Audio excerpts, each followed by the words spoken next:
Hello बच्चों, आज हम बात करेंगे क्लास 9 की एक्सरसाइज 2.5 की। तो 2.5 जो है कि पूरी की पूरी सर्व समीकरणों पे आधारित है, सूत्रों पे आधारित है। तो आज हम कुछ महत्वपूर्ण सर्व समीकरण या सूत्र कहें उनका हम यहाँ अध्ययन करेंगे। इसका 2.5 का हर एक सवाल जो है, प्रत्येक सवाल आप करेंगे तो किसी न किसी सर्व समीकरण पे ही आधारित है। बिना सर्व समीकरण के एक भी सवाल नहीं होना। तो बहुत महत्वपूर्ण सर्व समीकरण है, बहुत महत्वपूर्ण सूत्र हैं, इनको समझने की कोशिश करते हैं। चलिए पहले देखें, पहली सर्व समीकरण है a प्लस बी का होल स्क्वायर। ठीक है, तो a प्लस बी का होल स्क्वायर कब लगेगा? जब दो संख्याएं होंगी और दोनों का ब्रैकेट क्लोज होने के बाद स्क्वायर लगा होगा। तो ये होता है a स्क्वायर, पहली संख्या का square, plus B square plus 2ab। ठीक है, ये होता है a प्लस बी का होल स्क्वायर। ठीक है, a square plus B square plus 2ab। अब देखें सवाल कैसे आएगा। क्वेश्चन आया कि x plus 5 into x plus 5 और लिखा आया कि इसको उपयुक्त सर्व समीकरण से हल कीजिए।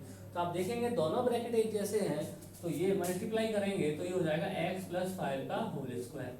तो आप देखेंगे ये किसका होल स्क्वायर होना, a प्लस बी का होल स्क्वायर। तो अब इसको a प्लस बी के होल स्क्वायर की सहायता से हल कर लेंगे। अब दूसरा ब्रैकेट देखें, तो दूसरा ब्रैकेट है a माइनस बी का होल स्क्वायर। ये कब बनता है? जब दो संख्याओं का अंतर हो और उनका वर्ग हो। ठीक है, दो संख्याओं के अंतर का वर्ग हो तो वो होता है a square plus B square minus का 2ab। ठीक है, इसको कैसे करेंगे? तो देखें इसके लिए सवाल जैसे बना, तो यहाँ मान के चलिए प्लस की जगह क्या कर देगा, ये माइनस कर देगा। तो यहाँ क्या हो जाएगा, माइनस।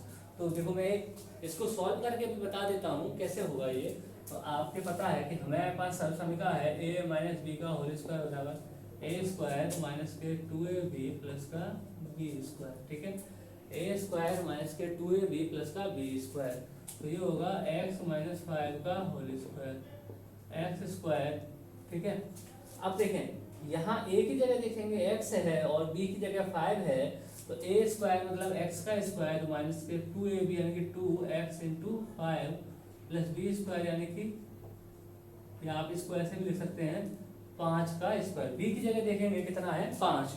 तो 5 का स्क्वायर लिख देंगे। अब इनका मल्टीप्लाई करें तो ये बन गया एक्स स्क्वायर माइनस के 10x प्लस के 25।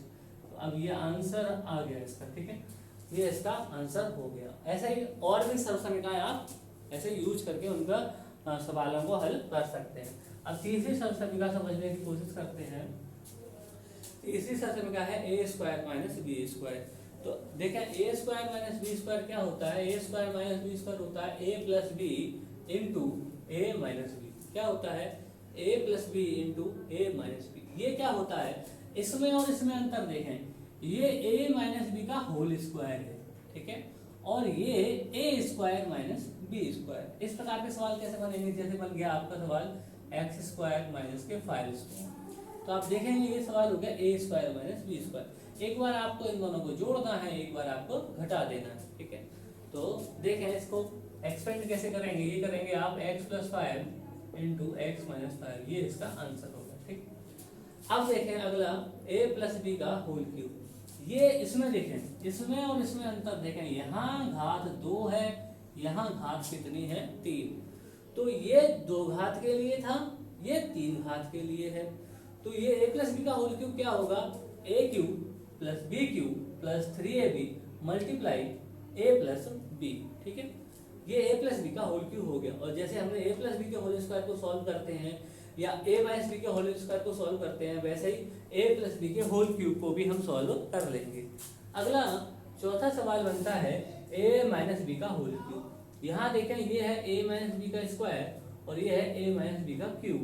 तो यहाँ 2 घात, यहाँ 3 घात, तो यहाँ पे भी अंतर होगा सूत्र में। तो ये बनेगा a cube minus B cube minus 3ab कोष्टक में a माइनस बी।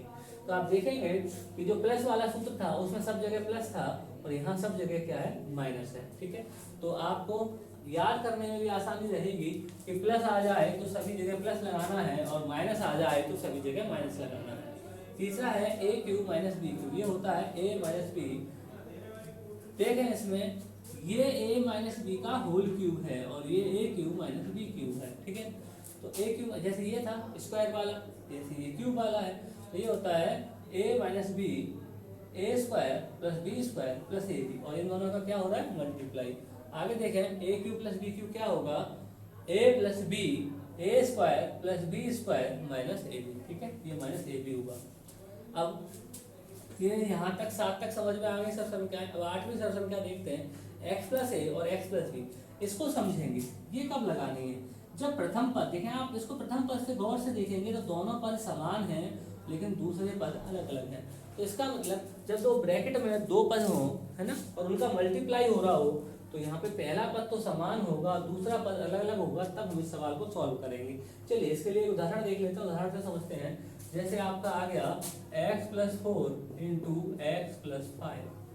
तो आप देखेंगे यहाँ पहला टर्म तो एक जैसा है x, लेकिन जो दूसरा टर्म है 4 और 5 वो डिफरेंट है। तो यहाँ जो बनेगा वो बनेगा x प्लस ए इंटू एक्स प्लस बी।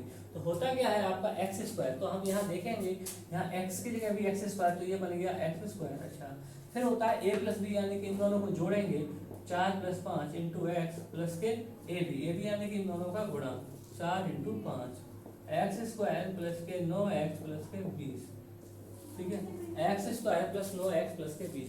ये 8वां सवाल हो गया, ठीक है। ये 8वां सवाल हम इस तरीके से, मतलब 8वें जो सरसनिका है हम उसको यूज करके इस तरीके से सवालों को हल कर सकते हैं। अब 9वें पे आते हैं। अभी तक हमने देखा कि दो पद थे, ए प्लस बी उसका स्क्वायर था। अब यहाँ 3 है, ए बी और c, a plus B plus c का होल स्क्वायर। तो ये होगा a square plus B square plus C square plus 2ab plus 2bc plus 2c, ठीक है। तो ये तभी लगाना है जब 3 संख्याएं हो। जैसे अगर आपसे कह दिया जाए 3x plus 5y plus 2z का होल स्क्वायर, तो आप देखेंगे यहाँ पे 3 पद का होल स्क्वायर है, 3 पद है तब उसका होल स्क्वायर है, तो a plus B plus c का होल स्क्वायर लगा देंगे, ठीक है। अब लास्ट वाले में आते हैं, लास्ट की सरसंख्या देखते हैं। तो लास्ट की सरसंख्या है a cube plus B cube plus c cube minus 3abc बराबर a plus B plus c फिर into a square plus B square plus C square minus A B minus B C minus c. ये आपकी तीसरी सब, ये जो अंतिम है ये सरसंख्या भी बड़े काम की है, बड़े ही उपयोगी सरसंख्या है। तो ये होनी कैसे है देखिए समझ लें। जैसा कि हमने बाकी की समझी है ऐसे ही समझेंगे। ये पहली संख्या का घन, दूसरी संख्या का घन, तीसरी संख्या का घन, और इन तीनों के टोटल में से अगर इन तीनों का मल्टीप्लाई का 3 गुना घट रहा हो तो क्या बनता है, A plus B plus C, A square plus B square plus C square minus A B minus B C minus C.